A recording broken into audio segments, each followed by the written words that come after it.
High blood প্রেশারে লবণ ক্ষতিকর বিষয়টা নিশ্চয়ই শুনেছেন। তবে পরিমাণে কম হলেও কি লবণ চলবে না? এই প্রশ্নটি কিন্তু প্রায় প্রত্যেক প্রেশারের পেশেন্টের মধ্যেই থাকে। বেশি লবণ খাওয়া হাই ব্লাড প্রেশারের অন্যতম বড় কারণ।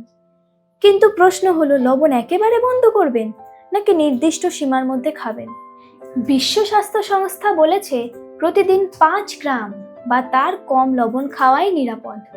আমেরিকান হার্ট অ্যাসোসিয়েশন আরও সতর্ক করে বলেছে বেশিরভাগ প্রাপ্তবয়স্কদের জন্য আদর্শ সীমা প্রতিদিন 1.5 গ্রাম সোডিয়াম, প্রায় 3.8 গ্রাম লবণ। গবেষণায় দেখা গেছে প্রতিদিন 5 থেকে 6 গ্রামের বেশি লবণ খেলে রক্তচাপ ও হার্টের ঝুঁকি বাড়ে। আবার খুব কম অর্থাৎ 3 গ্রামের নিচে নেমে গেলে শরীরে অন্য বিভিন্ন সমস্যা দেখা দিতে পারে। তাই পরিমাণ মতো লবণ খাওয়া জরুরি।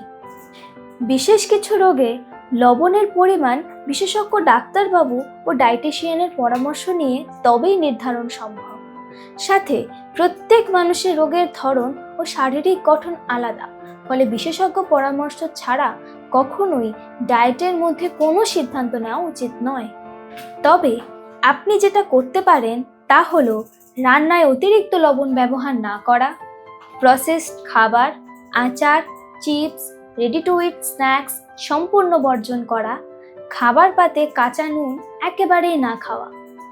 হাই ব্লাড প্রেশার নিয়ন্ত্রণে প্রতিদিনের লবণ 5 গ্রামের মধ্যেই রাখুন, আর সম্ভব হলে 3.8 গ্রামের কাছাকাছি।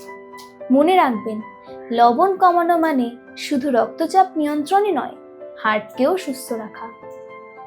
আজকে এই ভিডিওতে আপনাদের কিছু গুরুত্বপূর্ণ তথ্য দেওয়ার চেষ্টা করলাম। তবে নিশ্চয়ই আপনাদের মনে কিছু প্রশ্ন আছে।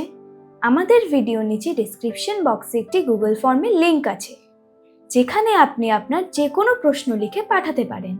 আমাদের হসপিটালের টিম আপনাদের সেই প্রশ্নের যত তাড়াতাড়ি সম্ভব উত্তর দেওয়ার চেষ্টা করবে। যে কোনো রোগ প্রতিরোধ করার জন্য শরীরচর্চা খুবই গুরুত্বপূর্ণ। প্রতিটি মানুষ যেমন আলাদা, ঠিক সেইভাবে তাদের শরীরের জন্য যোগা বা শরীরচর্চার ধরনও আলাদা। আমাদের হসপিটালে আছে মুক্তি যোগার একটি বিশেষ উইং, যেখানে যোগার মাধ্যমে আপনাদের লাইফস্টাইল মডিফিকেশনের বিষয়ে প্রশিক্ষকদের সাহায্যে বিশেষ সহায়তা করা হয়ে থাকে। রোগ প্রতিরোধ করার ক্ষেত্রে ও যে কোনো বয়সে ব্যালেন্স ডায়েট একটি গুরুত্বপূর্ণ বিষয়। আমাদের ভিভাসিটি হসপিটালে আছে অভিজ্ঞ ডায়েটিশিয়ান, যারা আপনাদের যে কোনো ডায়েট সংক্রান্ত বিষয়ে সহায়তা করবেন। আপনারা চাইলে তাদের সাথে যোগাযোগ করে এই বিষয়ে সাহায্য পেতে পারেন। ভালো থাকুন, সুস্থ থাকুন এবং দেখতে থাকুন হেলথ স্টুডিও।